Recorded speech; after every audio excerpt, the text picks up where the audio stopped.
जी बिल्कुल, पाकिस्तान में शंघाई ताउन तंजीम का इजलास चल रहा है। इस इजलास में यहाँ पे मुख्तलिफ ममालिक के सरबराह आए हुए हैं वहीं पे, और खित्ते की तरक्की के हवाले से मुख्तलिफ अमूर जो हैं वो ज़ेर बहस आएंगे। वहीं पे यहाँ पे जो मुख्तलिफ ममालिक के सहाफ़ी आए हैं उनको आपस में मिलने का एक मौका मुयसर हुआ है, एक दूसरे के साथ बात करने का। अभी हमारे साथ मौजूद हैं इंडियन सहाफ़ी। सर, आप हमें आशीष थोड़ा सा बताइएगा कि पाकिस्तान में आना आप कैसा फील कर रहे हैं, क्या आपका जब आ रहे थे वहाँ से क्या जज्बात थे?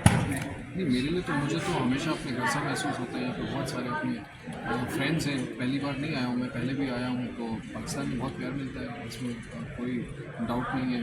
जैसा मैंने आपको कहा कि बड़े सारे फ्रेंड्स हैं, सिर्फ इस्लामाबाद में, लाहौर हो, बाकी शहरों। इस बार भी वैसा ही रिसेप्शन मिला, जब हम आ रहे थे तब भी वहाँ पर लोग थे वाघा बॉर्डर पर हमें रिसीव करने के लिए। और यहाँ SCO में जब आए तो यहाँ जिस तरह के रिसेप्शन मिला, जो फैसिलिटी हमारे के लिए क्रिएट की गई, आप लोगों से मुलाकात होना, इतने नए दोस्त भी मिल गए जबकि कई दफ़ा मैं पहले आ चुका हूँ। तो ऐसा लगता है ना कि आपने बॉर्डर क्रॉस ही नहीं किया, लगता है आप अपने मुल्क में ही हैं। तो चाहे SCO की यहाँ पर जिस तरह से होस्ट किया जा रहा है, माफ़ कीजिएगा, उसको लेकर के मेरा एक्सपीरियंस हो या फिर लोगों से मिलने का, दोनों ही बहुत ही अच्छे। अभिषेक भाई, आप बताएं, आप पहले भी आए हैं पाकिस्तान में, पहली बार आए? मेरा ये पहली दफ़ा है जब मैं पाकिस्तान आया। तो क्या फीलिंग, कैसा फीडबैक? अगर हम देखें तो अगर मीडिया पे देखें तो वो एक और चीज़ होती है, आज आप पाकिस्तान में बैठे हैं तो क्या फीलिंग्स क्या हैं उस वक्त, मतलब एहसास आते? देखिए, हम कल रात को आए पाकिस्तान में, इस्लामाबाद की सबसे बड़ी खाली सिटी है, बड़ा अच्छा लगा, मौसम यहाँ अच्छा है। बहुत ज़्यादा कल रात को हमें इस्लामाबाद देखने का मौका नहीं मिला। आज मैं SCO मीडिया सेंटर में ज़्यादातर लोगों के साथ बात हुई, जो काफ़ी सारी जर्नलिस्ट कॉम है जो यहाँ पर आई हुई है, उनसे बहुत ज़्यादा बात करने का मौका मिला, जो देश के आपके अलग अलग हिस्सों से आए हुए हैं। और बात करके तो अच्छा ही लगा, मतलब जो पीपल टू पीपल कनेक्ट है वो जारी रहनी चाहिए, लोग मिलते रहने चाहिए एक दूसरे से, और अब शायद एक दूसरे की अंडरस्टैंडिंग ज़्यादा बेहतर है। अब देखिए, जैसे कि हमारे फॉरेन मिनिस्टर और आपके यहाँ करीब 10 साल के बाद आना है, तो ये जो एक लंबा गैप है, और ये गैप ही शायद ट्रांसलेट होता है बड़े नीचे के लेवल पर। तो जब गवर्नमेंट बात करना बंद कर देती है तो लोगों में भी एक ट्रस्ट डेफिसिट हो जाता है, एक दूसरे को के बारे में जानना, समझना और सोचना बंद कर देते हैं। तो ये दोनों तरफ से अगर ये बात चलती रहेगी तो मेरा ख्याल है ज़्यादा किसी को बेहतर तरीके से समझ पाएंगे।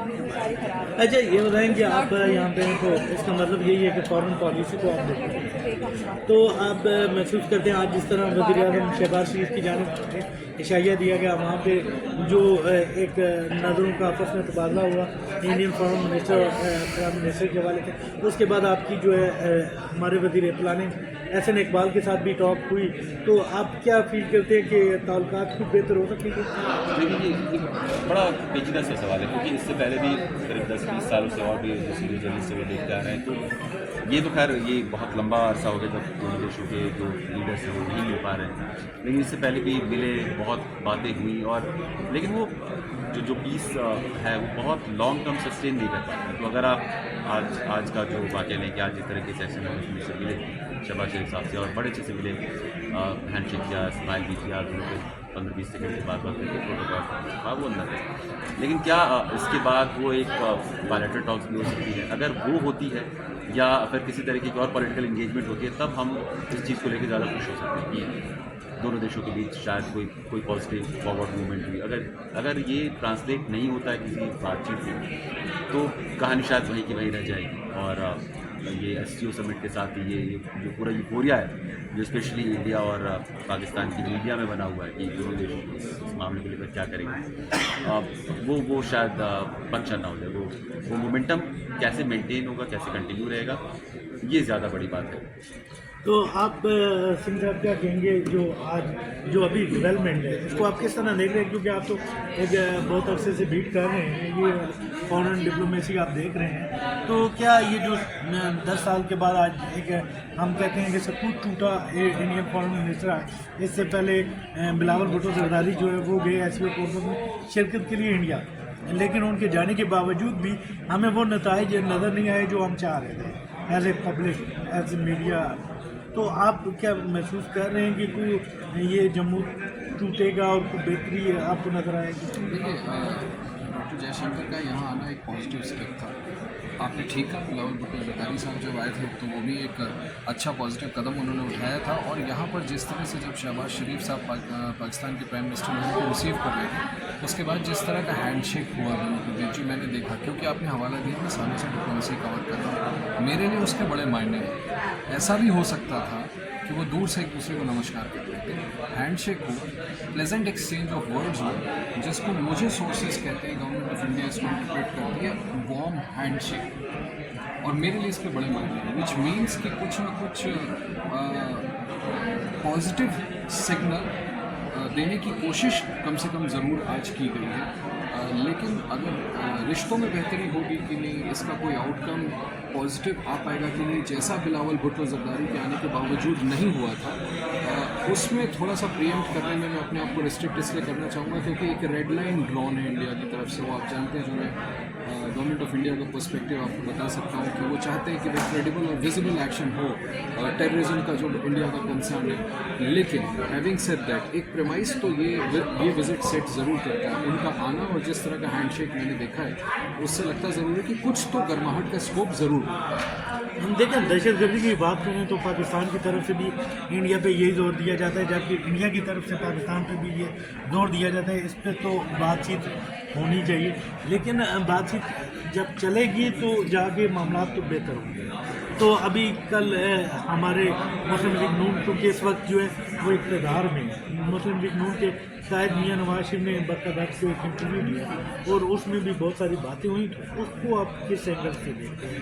देखिए, नवाज शरीफ साहब जब भी गवर्नेंस में आए हैं या उनकी पार्टी जब भी आई है, over the period of decades, आपने भी देखा, मैंने भी देखा कि इंडिया और पाकिस्तान के जो बायलैटरल रिश्ते हैं वो पटरी पे आते हैं। इस दफ़ा भी सिर्फ प्राइम मिनिस्टर नवाज शरीफ ही नहीं, जब प्राइम मिनिस्टर मोदी ने 2014 में वोट लिया था तब उन्होंने भी नवाज शरीफ साहब को वोट के लिए बुलाया था। देखिए, फिर से समझिएगा, ये सब सही कह रहे हैं कि कुछ कंसर्न्स आपके हैं, कुछ कंसर्न्स इंडिया के हैं, लेकिन मैं फिर दोहराऊंगा कि मैं आपको इंडिया का पर्सपेक्टिव बता सकता हूँ कि जब भी वो कदम उठाने की कोशिश इंडिया की तरफ से की जाती है, कोई ना कोई हमला ऐसा हो जाता है कि बात फिर वहीं अटक जाती है। तो ये अगर देखिए किसी तरह से आयरन आउट होता है, एक दूसरे के जो भी कंसर्न है उनको एड्रेस करने की आज विलिंगनेस ज़रूर दिख रही थी। मैं फिर कहना चाहूँगा कि एक विंडो ज़रूर क्रिएट करता है, आना बड़ा इम्पॉर्टेंट है कि वो आए एक्सटर्नल अफेयर्स मिनिस्टर, और इस तरह का वार्म रिसेप्शन हमने देखा। मैं फिर कह रहा हूँ कि इसको वार्म हैंडशेक कहा जाता है, और डिप्लोमेसी में बॉडी लैंग्वेज के भी बहुत मायने होते हैं, जिस तरह वर्ड्स के बहुत मायने होते हैं। तो अगर कंसर्न्स एड्रेस होते हैं, बिफोर दैट कुछ एक्सपेक्ट करना, इसलिए मैंने कहा कि मैं अपने आप को रेस्ट्रिक्ट करूँगा। लेकिन अगर कंसर्न्स एड्रेस होते हैं, विलिंगनेस दिख रही है दोनों तरफ से, तो हो सकता है आगे चल करके रिलेशनशिप फिर से पुराने कॉम्प्रिहेंसिव बायलैटरल डायलॉग को पटरी पर लाने की तरफ बढ़ सकते हैं।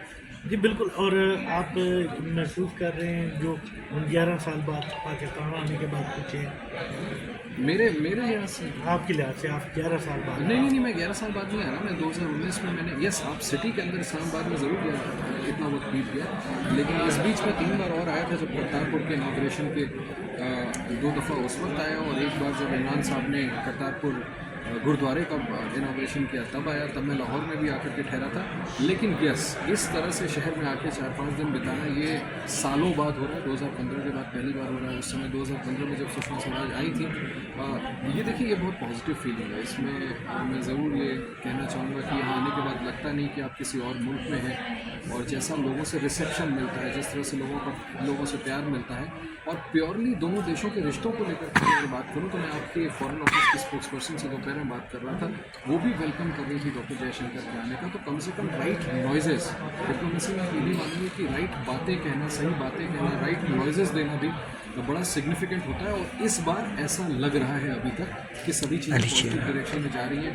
कल SCO समिट होगी, सभी लोग अपने अपने स्पीचेस देंगे। मुझे ये बताया गया है कि दायरे में रहा जाएगा SCO चार्टर के जो इश्यूज़ SCO को इम्पैक्ट करते हैं, जो रीजनल कमिंग टुगेदर है, जो आपसी कंसर्न्स हैं, और अगर सब कुछ पॉजिटिव रहता है, जॉइंट स्टेटमेंट भी पॉजिटिव आउटलुक के साथ आती है, तो एक, फिर मैं कह रहा हूँ कि एक विंडो ज़रूर ऐसा बनता दिख रहा है बतौर जर्नलिस्ट मुझे, जिससे कि आगे चल कर के कुछ पॉजिटिव हो सकते हैं। However, I will again repeat, इसमें दोनों ही देशों को अपने कंसर्न्स को एड्रेस तो करना है। जी बिल्कुल। अगर हम बात करें तो एक पॉजिटिव विंडो तो ओपन होगी आज, वार्म शेक हैंड तो हो गया, लेकिन आप देखते हैं कि दोनों हुकूमतें इन ताल्लुकात को मज़ीद बेहतर बना पाती हैं या नहीं, ये तो वक्त साबित करेगा। लेकिन इंडियन फॉरेन मिनिस्टर का पाकिस्तान आना एक पॉजिटिव रिस्पांस था और यहाँ पे हमें मुख्तलिफ इंडियन साफ़ियों से मिल के भी अच्छा लगा, उनसे गपशप लगाई भी और एक जो है वो अपना अपना पन फील हुआ। और यही कहते हैं कि अगर दोनों ममालिक में यही भाईचारा कायम रहे तो दोनों के लिए बेहतर है और दोनों की माशी ग्रोथ मज़ीद बेहतर हो सकती है और दोनों ममालिक को इससे मज़ीद फ़ायदा होगा। थैंक यू सर, बहुत बहुत शुक्रिया। अभिषेक भाई, बहुत बहुत